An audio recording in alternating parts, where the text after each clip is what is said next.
Tiempo de hablar del cierre de la vía al llano, pero también del cierre de la vía alterna por el colapso de ese puente allí en el sector del Pajarito. Estamos hablando del puente Los Grillos. Hay que decir que en este momento pues avanzan los trabajos justamente de las autoridades. Sin embargo, ha sido una situación muy difícil para los transportadores. Rápidamente en cifras. 50.000 millones de pesos diarios de pérdidas en la vía al llano, 5.800 millones de pesos de pérdidas en Casanare y bueno, todo lo que pasa alrededor de esto que está sucediendo que tiene que ver con las fallas en la infraestructura en el territorio nacional. José Ignacio Nieto es de la Universidad de Escuela Colombiana de Ingeniería, una de las personas que más sabe de la vía al llano aquí en nuestro país. Primero, bienvenido a Caracol Ahora. Pablo, un cordial saludo. Gracias por la invitación. Y sí, muy desfavorable lo que está pasando actualmente en la ruta alterna. Absolutamente desfavorable, pero yo quisiera saber si en medio de todo, es que nosotros entendemos que hubo un sismo, que se presentaron fallas geológicas, etcétera, pero también cuál es la responsabilidad en este caso del gobierno nacional en torno a una, por ejemplo, en el colapso del puente de la vía alterna ya se había advertido que esto podía pasar. Sí, digamos que aquí hay una responsabilidad de varios entes. Están los encargados de la vía, que en este caso es una vía a cargo del Instituto Nacional de Vías. En nuestro país, digamos que hay dos contextos. Uno de ellos es donde el gobierno, a través del INVIAS, de su institución, digamos, en pleno para el desarrollo de carreteras, está a cargo de este tipo de proyectos. El otro escenario es cuando la ANI, a través de una asociación público-privada, y ya terceros, empresas y demás, inversionistas se encargan de este tipo de apoyo en la infraestructura del país y sí tienen que estar claramente, como tú mencionas, Pablo, pendientes no solamente de la construcción, porque en este momento se está hablando de muchas aristas. Estamos hablando de qué está pasando en el diseño, qué está pasando en la construcción, pero creería yo más importante todavía y le garantiza el éxito de una obra, y es lo que nosotros enseñamos, digamos, desde la academia, es ese plan justamente de puesta en marcha del proyecto, de su mantenimiento, preventivo ojalá siempre, nunca correctivo como en este caso hay que hacerlo, pues definitivamente no se llamaría mantenimiento, sino ya es una demolición, una reconstrucción de la infraestructura que ojalá se pueda salvar en un buen porcentaje, pero sí hay una responsabilidad importante de quien gestiona la infraestructura, siempre y cuando las condiciones que hayan generado la falla del puente pues respondan a este tipo de hipótesis. Si ya es algo extraordinario, por ejemplo, una avalancha, un gran terremoto, cosas que se salen del análisis de riesgos que hay en un proyecto, pues ya la situación es diferente. Pero si se venía advirtiendo que son las hipótesis que se están manejando ahora, y pues difícil concluir en este momento, pero bajo esa premisa, pues sí hay que mirar entonces el tema responsabilidad, más que era la carretera que justamente estaba ayudando a que el transporte de carga fluyera. En este momento está pues totalmente desconectado, ahora sí, si se veía venir, ya llegó el momento y la situación sí es bastante compleja. Bastante compleja. Ya vamos a ir con Diego Aguilar, que se encuentra allí en este puente que comunica el oriente del país, justamente con el interior, pero yo quisiera saber, ya ha dicho el ministro de Transporte que hasta 18 meses, un año, más de un año, tratando de reconstruir lo que colapsó. ¿Esto es normal, ingeniero? Sí, señor, digamos que ahora vienen, de hecho es un escenario muy favorable, porque ahorita vienen varias etapas, entonces tienen que llegar los expertos. En el tema de puentes es una infraestructura particular, de hecho, quienes construyen puentes, aparte de ser ingenieros civiles, deben tener sus estudios posteriores a su pregrado, especializado particularmente en estructuras y en puentes. Vienen entonces varias especialidades de la ingeniería a aportarnos. Viene el especialista en suelos a rectificar qué está sucediendo, a su vez también especialistas en cimentaciones, puesto que hay una hipótesis que dice que una de las pilas del puente fue trasladada. Aquí hay que mirar entonces esa cimentación, cómo se comportó, ante qué carga estuvo solicitada y qué sucedió finalmente. El experto en puentes como tal en estructuras. Entonces, si nada más miramos esa primera etapa, se puede llevar fácilmente de esos 18 meses que plantean, 2 o 3 meses. No sé si sea conveniente extraer partes del puente para hacer análisis en laboratorio. Cuando hemos estado enfrentados a este tipo de problemas, en la universidad pues se suele justamente adicional a todo retirar núcleos, retirar partes del puente, llevarlos al laboratorio, analizarlos. Puede que la falla también haya sido en ese sentido. Se revisan diseños, se revisa proceso de construcción, se hace una auditoría misma a todo el proceso, digamos, de ese tiempo cercano a la falla y se analizan, digamos, bastante cosas. Inclusive se puede llevar al grado de hacer la modelación a través de computadores, de programas, digamos, especializados y mirar qué sucedió realmente y esclarecer la situación. Nada más en esos estudios y en paralelo que seguramente se esté viendo cómo corregirlo y cómo compensarlo, más de la mitad o la mitad del tiempo que se proyecta se puede invertir. Y adicionalmente luego hay que contemplar demolición del tramo, ojalá que sea solo el tramo y no más, y la reconstrucción de esos metros que fallaran. Ahora, la pregunta es, ¿y cómo está el resto del viaducto? Porque este es un tramo de 130 metros aproximadamente y un total de 666. Entonces también vale la pena pues mirar qué pasa con los otros 400, casi 500 metros, en qué condiciones están y qué tan vulnerable es la infraestructura finalmente y que no suceda lo que pasó con este tramo. Bueno, ahí está entonces la imagen del ingeniero que nos acompaña hasta ahora, pero también la imagen de Diego Aguilar que se une a esta transmisión, que lo tenemos en vivo para que nos cuente un poco qué es lo que está pasando en la zona, específicamente de lo que está hablando el ingeniero, del colapso de este puente. Allí está nuestro compañero Diego Aguilar. Bienvenido, gracias por estar con nosotros y bueno, ¿qué nos puede contar desde la zona? Pablo, pues en estos momentos, como usted lo menciona, nos encontramos justo en el puente pues que colapsó el día de ayer sobre las 8 de la mañana justamente. En ese momento, pues como usted puede ver en las imágenes, de esta manera quedó. Finalmente cabe resaltar que tras estos hechos, durante el día de hoy, el ministro de Transporte junto a otros funcionarios del gobierno nacional y también gobernadores tanto de Boyacá y Casanare hicieron presencia para hablar con las comunidades y así conocer de primera mano pues los problemas que se vienen presentando desde el inicio hasta este momento, luego del colapso del puente, y que genera un grave problema principalmente en la comunicación tanto del departamento de Boyacá hacia Casanare y los llanos orientales. Pues a partir de esa escucha que se dio a conocer por parte de la comunidad hacia el ministro de Transporte, pues se tomaron algunas medidas, Pablo, como es habilitar un paso peatonal y de vehículos pequeños por un lado del puente caído. Técnicos de Invías también están revisando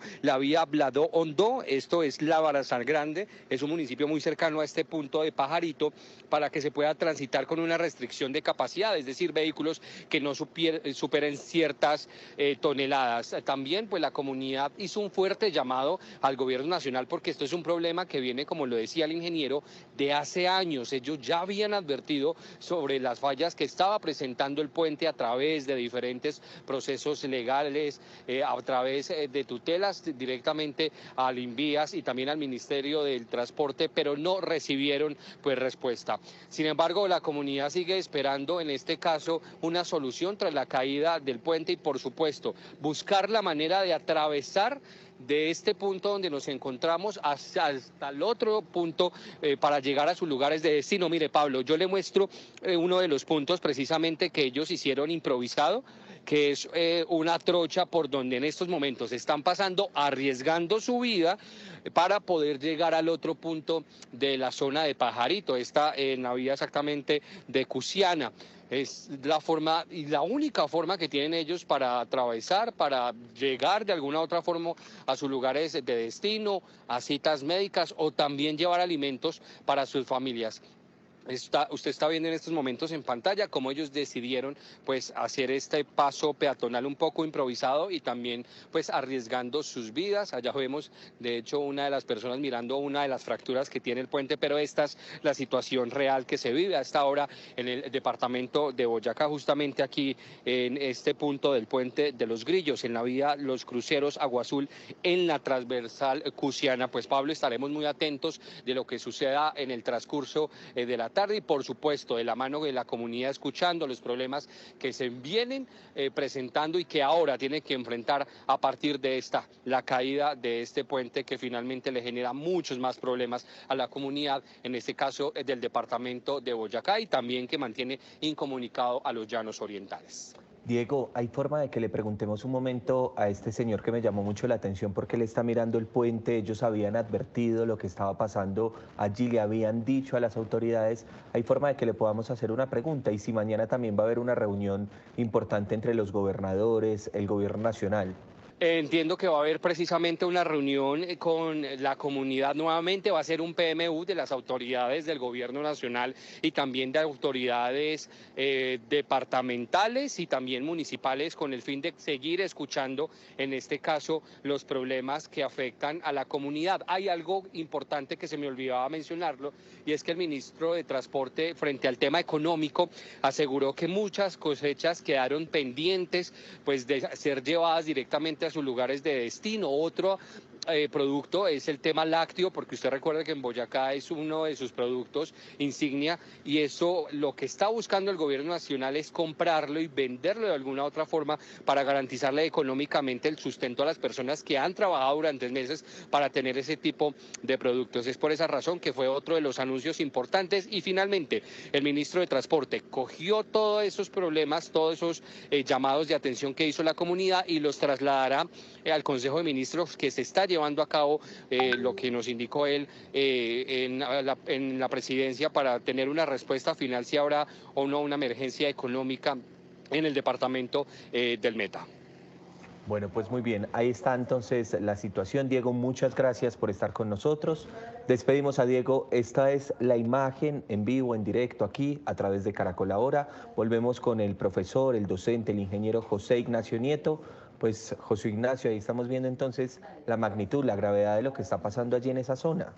Sí, digamos que más allá de la falla de infraestructura, que es muy grave, es decir, algo como esto, pues ya en verdad prende las alarmas porque viene siendo una noticia tras otra. Eh, si uno comprende, claro, el tema de medio ambiente, el sismo ocurrido definitivamente pues fue detonante de muchas cosas. Guayabetal pues quedó incomunicada, de allí que el paso temporal que se había hecho ya, siendo que ya estábamos en un contexto de emergencia, pues nuevamente queda interrumpido. Las únicas dos vías alternas, una que está dando esperanza, que justamente era esta, ya la transversal del Cisga, pues también permite comunicación, pero no de altos volúmenes de carga. De hecho, ya está con la restricción de 30 toneladas, de máximo 3 ejes. Técnicamente le llamamos un camión tipo C3 de 3 ejes, el camión de 3 ejes, y su capacidad de carga pues es, entre comillas, limitada respecto a un tractocamión. La situación de infraestructura pues a cualquier vista es alarmante. Ver el puente de esa manera pues supone también fallas fuertes, una eventualidad pues que hay que superar de forma rápida. Sin embargo, sabemos que los tiempos naturales, y por más esfuerzo que se haga, pues va a llevar un tiempo y un impacto económico gigantesco. Esa es otra cosa que tenemos que analizar, y es que estamos en un sistema. Nuestro país se puede contemplar como un solo sistema desde el punto de vista de ingeniería, de logística, y una falla en este punto y en ese departamento, digamos, departamento del Meta, Boyacá, que puntean en la lista del PIB, por ejemplo, pues es una falla en el sistema bastante importante. El gobierno pues va a empezar seguramente en su Consejo de Ministros a revisar el tema de cómo sopesar hasta cierto grado el impacto, pero en definitiva va a ser un impacto económico y un impacto hecho al consumidor primario muy alto. Ese costo de transporte pues tiene un porcentaje altísimo en el costo final al consumidor, tiempos de transporte, la misma operación del vehículo. Los productores se van a ver también perjudicados, su producto ya va a entrar en otra dinámica muy diferente. Entonces, si nos damos cuenta, son muchos aspectos. El tema de la infraestructura, que es lo que nos tiene en este momento reunidos, es totalmente grave, pero el escenario que esto genera, pues también es muy desfavorable. De hecho, pues justamente el gobierno empieza ya a activar ciertos mecanismos, ciertos estados, ciertos contextos para afrontarlo, porque en verdad que creo uno que no puede ser un poco peor, y nos acercamos a este tipo de escenario que nos deja pues totalmente incomunicados en el centro y oriente que producen pues un gran porcentaje de nuestros productos agrícolas, entre otros. Entonces hay muchas aristas que revisar, muchos contextos, y sí es bastante perjudicial pues, lo que estamos viendo en este momento. Y justo frente a eso que usted está mencionando, señor José Ignacio Nieto, el tema de las afectaciones, el tema de estar incomunicados con la despensa del país, tenemos un informe preparado. Aislados. Así se sienten las 18 familias de la vereda Guerrero en Fosca, Cundinamarca, luego de la avalancha registrada hace un mes en el sector de El Naranjal en Quetame, que arrasó con parte de la vía al llano. Sufriendo para pasar los niños para el colegio, los ancianos para el médico. Todo se hace por una canastilla improvisada. La comida, llegan los carros hasta aquí al borde de la quebrada, ahí toca descargar, pasarla por la canastilla, de ahí a lomo de caballo, mula, hasta llegar a cada una de sus fincas, de sus casas.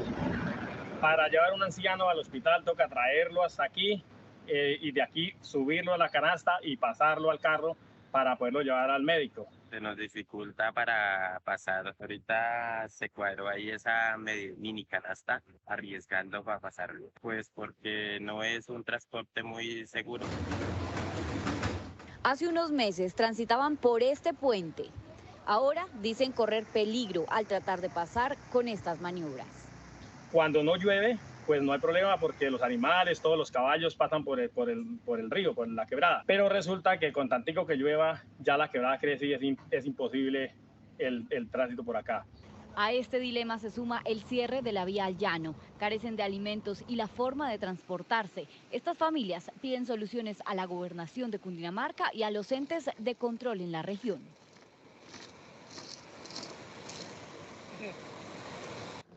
Bueno, en términos de construcción, de poder buscar salidas, de mirar qué va a pasar porque sabemos que podría haber algo de soluciones. Para usted, José Ignacio Nieto, ¿qué debe hacer ahora mismo el gobierno nacional frente a un panorama tan complejo? Bueno, digamos que en este momento hay dos alternativas, es la que vemos, digamos, de entrada. Una es empezar a potenciar vías alternas, rutas que tal vez se sabe que cumplen con el origen y destino, aunque ese origen y destino digamos que ya está bastante distorsionado, puesto que el camino más corto que nosotros vemos en ingeniería pues ya no se está cumpliendo, que justamente es el más óptimo para muchos fines, no solamente transporte de mercancía, también como veamos ahorita, acceso a bienes y servicios, sobre todo servicios de salud, que es, digamos, lo más importante, lo más prioritario, y servicios básicos también. Lo que tenemos que mirar ahora es cómo potenciar las rutas existentes alternas. Suele haber caminos, de hecho, ya consideran una cuarta ruta, que claramente es mucho más larga, pasa por más poblaciones, pero creería yo que siempre va a haber camino. Sin embargo, hay que revisar en qué condiciones está y que se potencialice lo más rápido posible para que el transporte de carga pueda pasar. Seguramente, y es muy normal ver en nuestra cotidianidad, pues que son caminos tal vez que no tienen la situación de pavimento adecuada, que de pronto los cortes que se han hecho en las laderas tampoco son, digamos, óptimos. Los anchos de carril para que un vehículo pueda transportarse de forma segura tampoco lo es. Entonces, aquí ya por encima podemos nombrar ya esas tres primeras variables que se podrían revisar en las rutas alternas para potenciarlas pronto, aunque no es solución de semanas, también es solución de meses para lograrlo. Lo más sencillo sería, bueno, lo más óptimo sería aprovechar la ruta actual y que estos dos puentes, porque no olvidemos que el puente de los Grillos tiene su falla posterior al cierre de la carretera por la falla también del puente en Quebrada Negra. Entonces ya se suman dos puentes. Si de alguna forma a través de elementos prefabricados, de estructuras metálicas, que es la solución que se aplica en ingeniería militar, se puede restituir rápidamente la infraestructura, pero lo mismo, estamos en horizonte de meses, pues sería lo más ideal. Entonces tenemos esas dos rutas básicamente, Pablo. Por un lado, mirar las rutas alternas, en qué condiciones están, de pavimentos, de geometría y de seguridad básicamente. También empieza a haber un contexto de lluvias importante que desencadena eventos de inestabilidad. Entonces hay que revisar eso. Si yo intervengo la vía actual, puede que esa intervención me desencadene ciertos comportamientos de inestabilidad, así que hay que revisarlo también. Eso por un lado.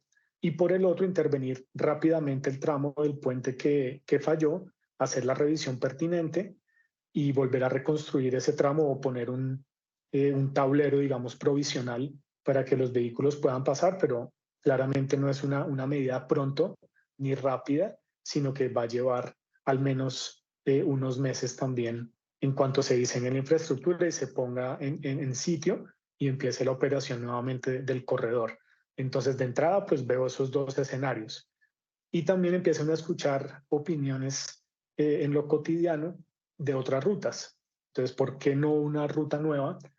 Ya digamos que van bastantes años, bastante tiempo. Esa pregunta, pues, claramente es válida también, ¿por qué no? De poder analizar, eso sí sería, pues, a largo plazo, una cuarta ruta hacia los llanos orientales y zona centro del país. Entonces, no solamente la de Bogotá-Villavicencio, que actualmente está a cargo de Coviandina y que es una asociación público-privada, ni la vía de transversal del Cisga, que se potencializó con las vías 4G. Sus anchos mejoraron bastante, las horas de estabilidad también, el tiempo, origen y destino, el pavimento también tuvo un mejoramiento significativo y la vía pues es la que en este momento tenemos únicamente. Y la otra, pues la de Sogamoso, Agua Azul, buscando la salida hacia Yopal, que actualmente falló, pero podría haber de pronto una cuarta a largo plazo. Y pues ya tendríamos toda una línea también de aprendizaje y en la cual entonces podemos tomar decisiones un poco más sabias, basados en la experiencia y tener una cuarta ruta. Bueno, pues muy bien, está José Ignacio Nieto de la Universidad Escuela Colombiana de Ingeniería con nosotros. A esta hora hablando un poco de este cierre de la vía al llano, pero también de la vía alterna. Muchas gracias por estos minutos aquí en Caracol Ahora. Pablo, con mucho gusto y ojalá que se encuentre esa solución pronto, ya que necesitamos pues justamente más que ahora la unión interinstitucional y del gobierno para lograrlo.